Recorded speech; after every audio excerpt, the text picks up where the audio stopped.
Good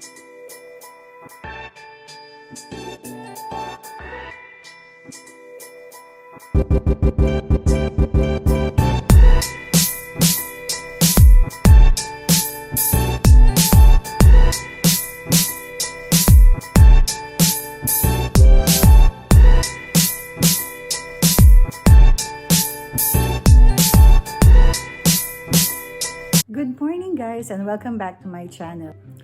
Today, isi-share ko sa inyo yung aking pag-gardening. So, ililipat ko na yung aking mga pinalaki, pinatubo na nandito sa indoor. Ayan, eto siya. Ito na yung aking carrots. So, 3 na siya. And then, itong maliit na to is lemon. So, isasaling ko na siya dyan. And then, itong mga bok choy, pet choy to eh. And then, ito seeds to from Bulacan. Bigay lang to. Pechay din yata to. Hindi ko na matandaan kasi ang tagal ko tagal lang nasa akin ito. Nawala. Tapos nakita ko lang siya ulit. So, let's try kung tutubo siya. And then this one, I painted it. This one is just an ice cream container. So, pinintahan ko lang siya. Meron pa ako mga pipinturahan doon. Ito yung aming munting garden. Veranda lang to ng bahay namin. So, kumukuha siya ng mga aloe vera and then mami gagawin niyang juice. Kasi ang dami na namin aloe vera. So, easy to propagate aloe vera. Kasi sa umaga lang dito yung araw. Yan. Diyan ang sikat ng araw dito. Minsan doon, lumilipat-lipat eh. So far, ayan. Ayan ay aming malalaki na aloe vera. And then, ito yung maliliit. Kita nyo, iba-iba yung paso ko. Ang dami ko pa palang pipinturahan na Baskin and Robbins na ice cream container. Dito ko pala ilalagay yung aking mga pechay. Ito. Dito sa pot, yung aking carrots. So, antayin ko muna yung aking katulong. Joke. Ayan, papatayin na natin yung buto ng hindi ko pa alam kung alin. Pechay ata yan.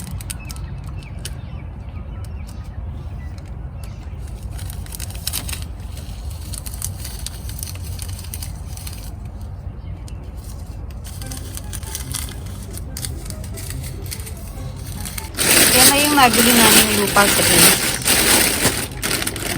This one is, how many liters this one? 20. 20, tapos 15 dirhams lang siya. Pero sa IKEA, ganun din ang presyo. Yeah, no, in IKEA, I saw that it's the same price.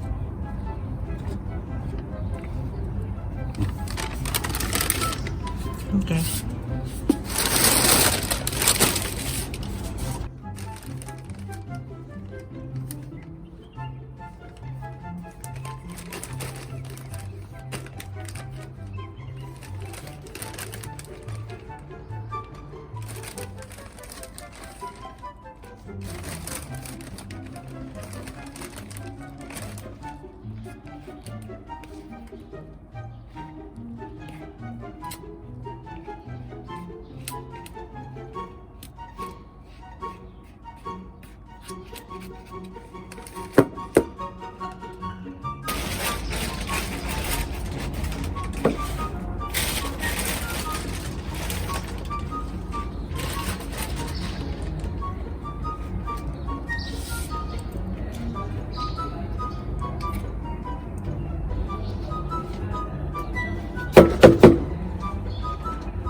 Yung mga bulaklak ng aming aloe vera.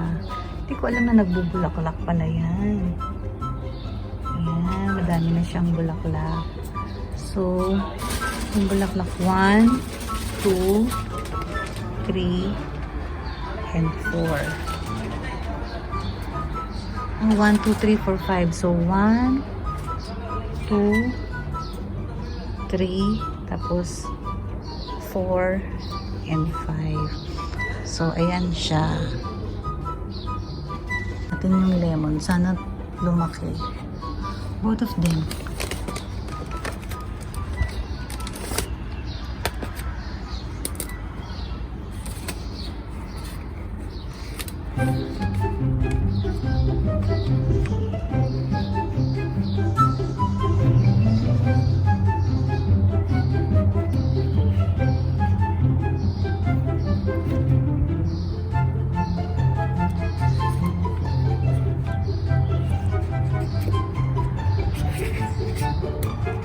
Lipat siya ng chili.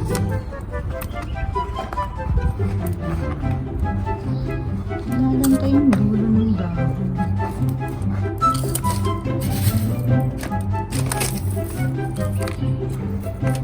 Yung mga balat ng itlog, ito siya tinatapon. Ginagawa namin siyang fertilizer.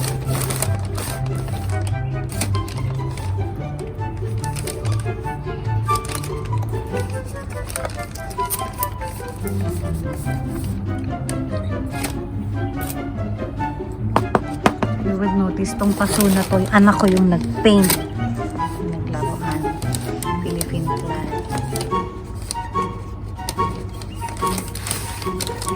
Small one on the sides.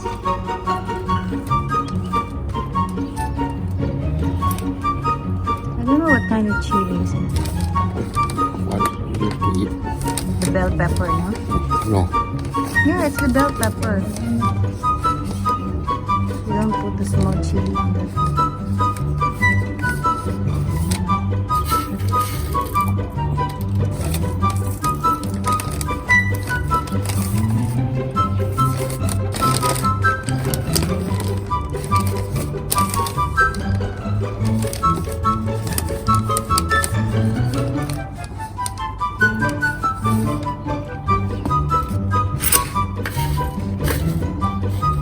What? I don't know what.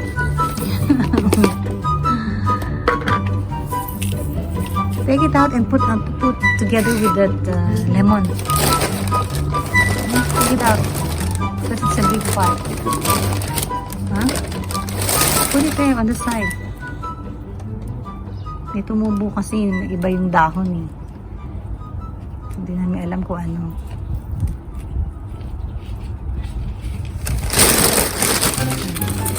Put it on that side.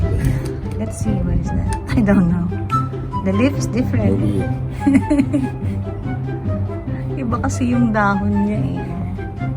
Show the leaf. Iba yung dahon niya, malaki kesa dito.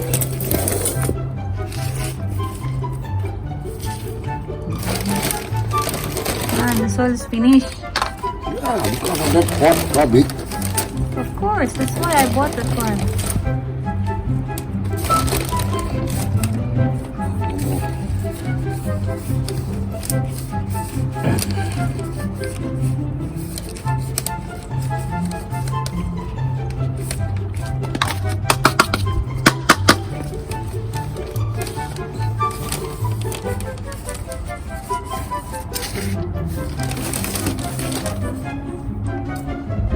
Ayan, marami pa kami naipon na balat ng itlog.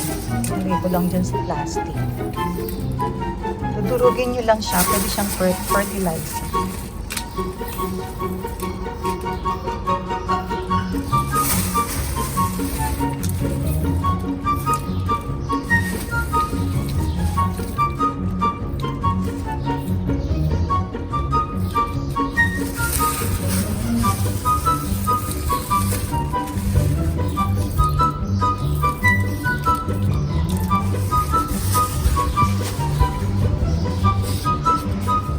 Lagyan ko lang ng tubig tong pang spray and then idadampen ko lang yung mga seeds.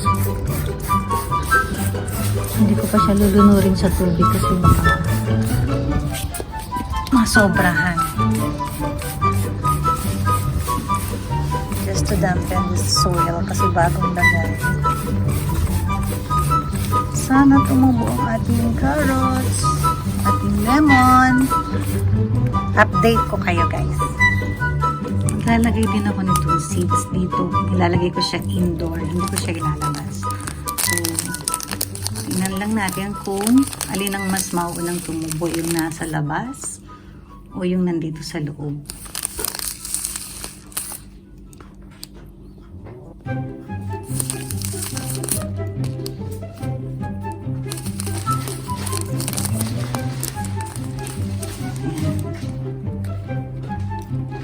naglagay lang ako ng konti. Ang dami pang natira dun sa packet. So, hindi ko muna siya ilalagay lahat. Let's see kung tutubo ba siya or hindi, and then we'll just refill. Usually, ito yung malaki na welcome plant namin. So, makikita nyo marami na siyang gupit-gupit. Ayan. Ito na lang siya. Ito yung mga baby na tumubo. Then, ito na yung mga kinuha ko dun sa pinaka-main. So, nilagay ko lang siya sa tubig. And now, meron na siyang ugat for transfer na yan. So, pots na naman kailangan yan. Ito, ayan na siya, mga babies. Ayan. And ito, bagong bili lang namin. Nilagay ko lang dito sa bowl. Ito, pinagsama-sama ko yung aming mga crystal stones. And I made a chakra wall hanging. Yung 7 colors na chakra. Ayan. Ayan siya. So, nandito siya lahat. Ayan. Sama-sama na siya. Ito, ginawa ko lang din. Lalagyan ng susi ng sasakyan. Then, ito naman lalagyan ng candy. Ito, ginawa ko lang din. Pinatigas ko lang siya by putting on glue. Combination of glue and water. Ayan siya. So, that ends our gardening for today. Thank you for joining me. And i-update ko na lang kayo kung ano yung, kung alin yung nabuhay, kung alin yung, sana lang mabuhay yung mga seeds. Pero marami pa naman akong spare. So, those who are new to my channel, please click the subscribe button and the notification bell para ma-notify kayo for my new videos. So once again, thank you for joining me today and God bless.